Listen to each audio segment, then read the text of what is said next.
Hey gang, Amersil here. Okay, so Ram and I were division up the other day, and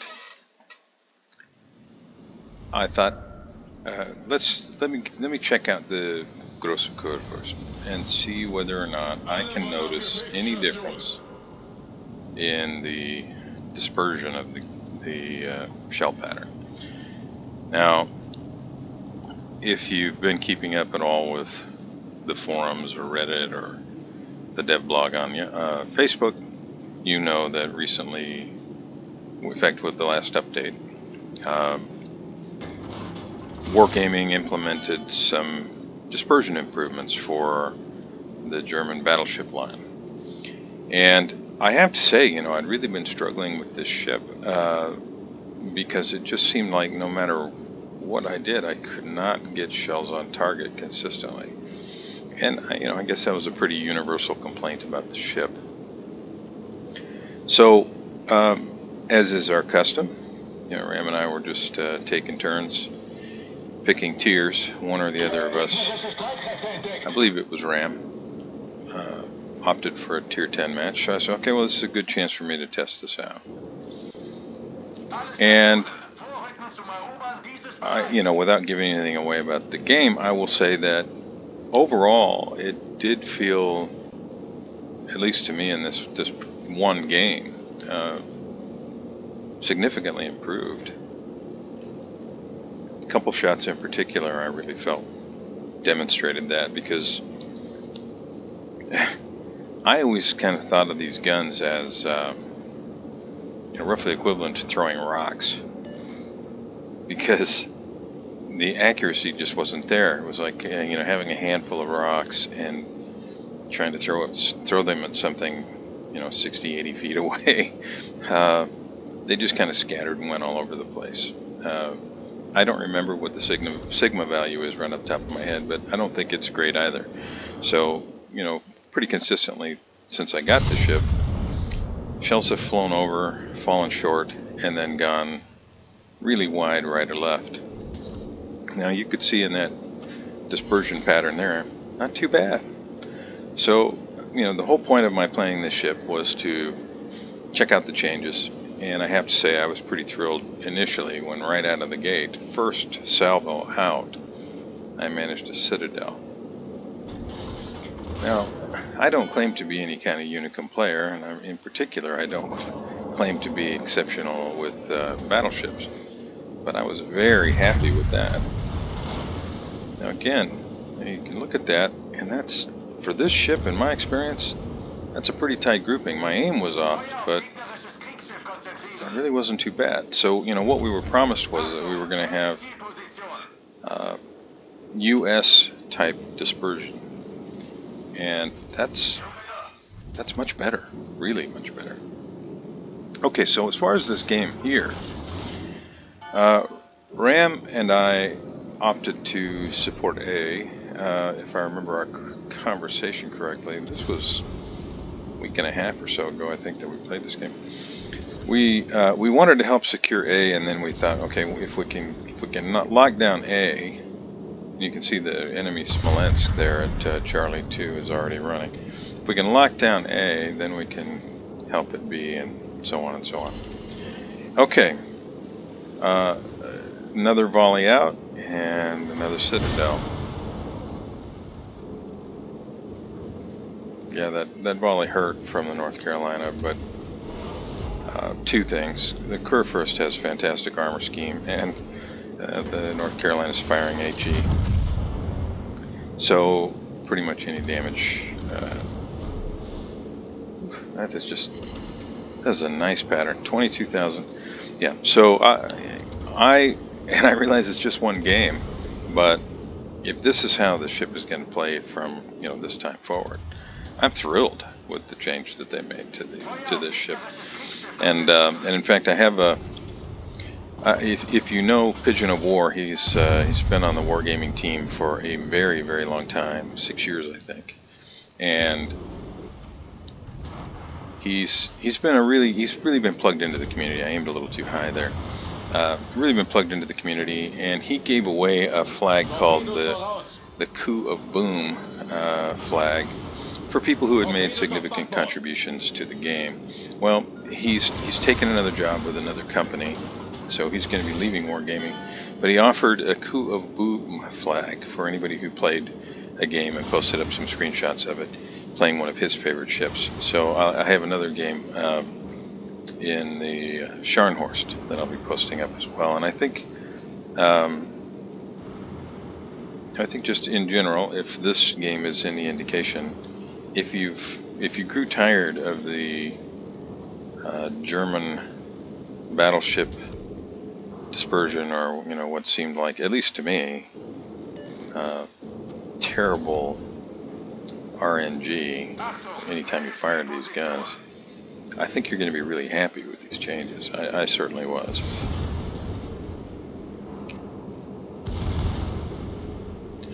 Okay, so we've managed to lock down A. Now, of course, as you may have seen there, I recommended that we all now move to Bravo. Ram opted to stay and defend A, which, kudos to him, although it was, being in the chat with him, it was very frustrating for him. I know he wanted to get some help on that side, but pretty much all of us that headed this way focused this way. But he did a very admirable job holding down that flank, keeping the Smolensk at bay.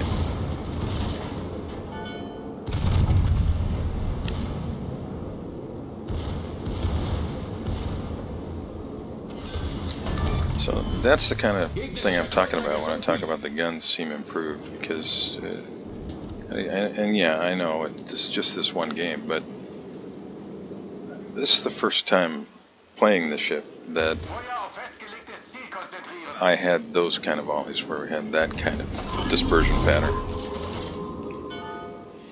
And I've had a few now in this game. We're 7 minutes in. So at this point, we're down just a few points. We've got the same ship count.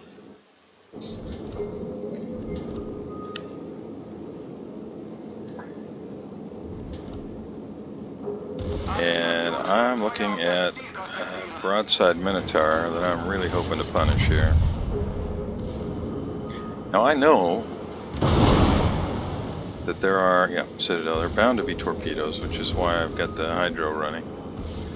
So I've angled accordingly, and now I just have to try and thread my way through them.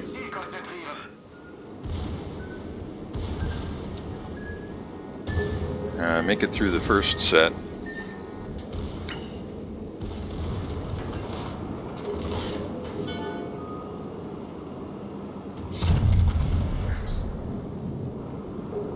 That's just such a tight grouping. I can't tell you how happy I am with the changes. Okay, so Minotaur's got 16,000 hit points left. I'm trying to get all my guns on Minotaur to finish it off. So the back guns managed to fire. And then the ship goes dark. Now, I'm guessing, using the mini-map and where I'm seeing the hits, you can see I'm locked onto a ship back there in the back to hold my dispersion down. I've tried that a fair number of times in high-tier German battleships, and that's the first time in memory that I was able to hit somebody and finish them off like that when I didn't have them targeted. And a lot of the time, I would say the majority of the time, prior to these changes, even when I did have a lock on, it was dang near impossible to hit them. Montana is showing me a lot of side. I'm really hoping to capitalize on that.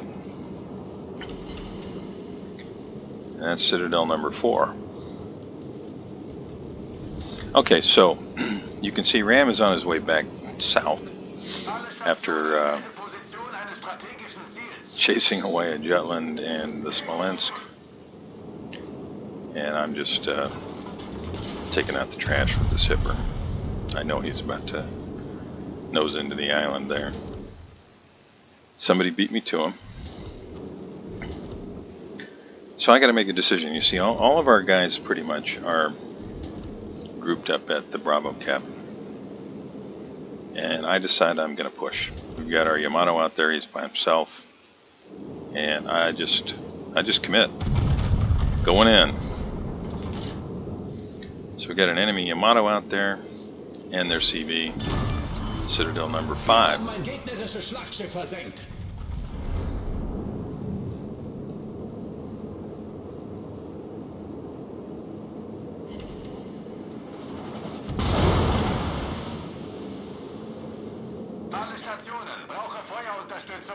And our Yamato goes down. So what does that mean? Well, it means, for me, it means I will now be the target of choice for the enemy. We are up on points because we've secured the Bravo Cap. We have 7 ships. Bad guys only have 6. And now it's just a matter of capitalizing on our advantage. And Yamato Captain, if you saw his thing there about delaying them, yeah, he did. He held them up over there. So I'm taking a pretty steady stream of fire from Des Moines. I've got the Lexington targeting me now. There's another 12K shot on a fairly well angled Des Moines, which I was just thrilled about. But they are attempting to do to me what they did to the Yamato. And I've been urging the rest of the team to, close the distance. Let's finish these guys off.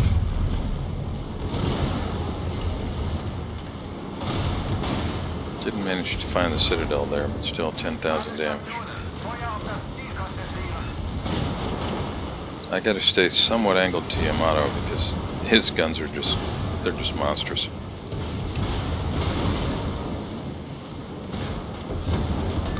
Got lucky there with a secondary shot to finish off the Des Moines.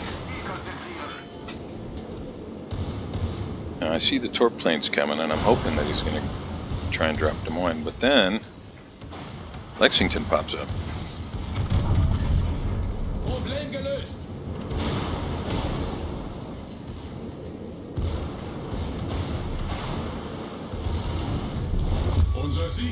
Not as much damage as I'd hoped for. Got the secondaries working on the Yamato. And I know at this point that I'm going to go right beside the Yamato, and I'm hoping that he's not... Yeah, so he went ahead and fired now. You can see he's got 90,000 hit points, and I'm just waiting. I kind of screwed up. I rotated the guns too far this side, but still... And now he has 65,000 hit points. Now, one thing that the mistake did for me, though, was it left me in a position to just push straight at the Lexington. Now I've got a Megami, a Friesland, Massachusetts, and Des Moines all banging on that Yamato, plus my secondaries. And I know that CV is out here.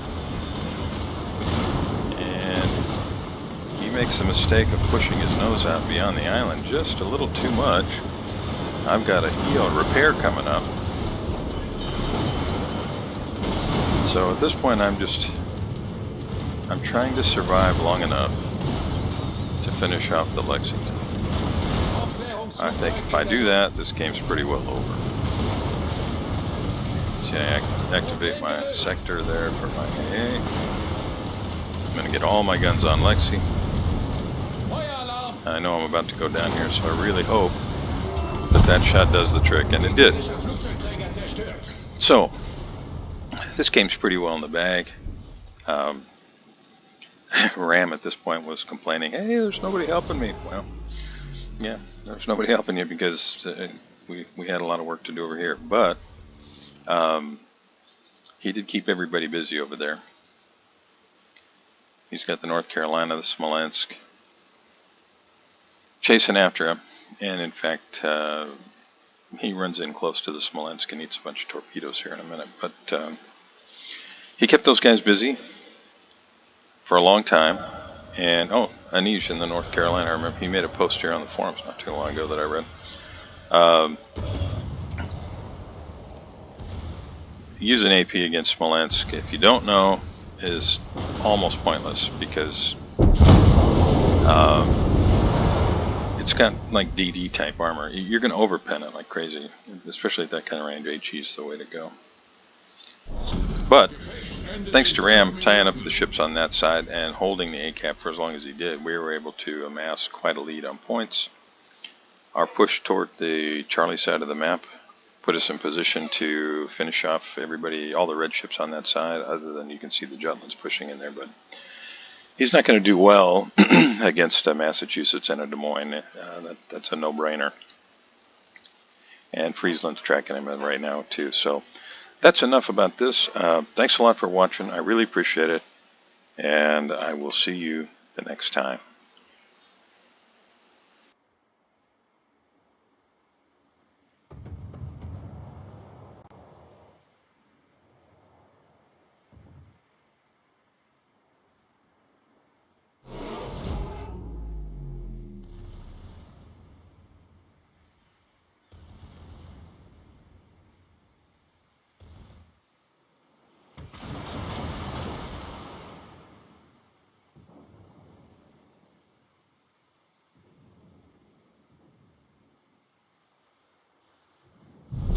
Unser Sieg ist in Sicht.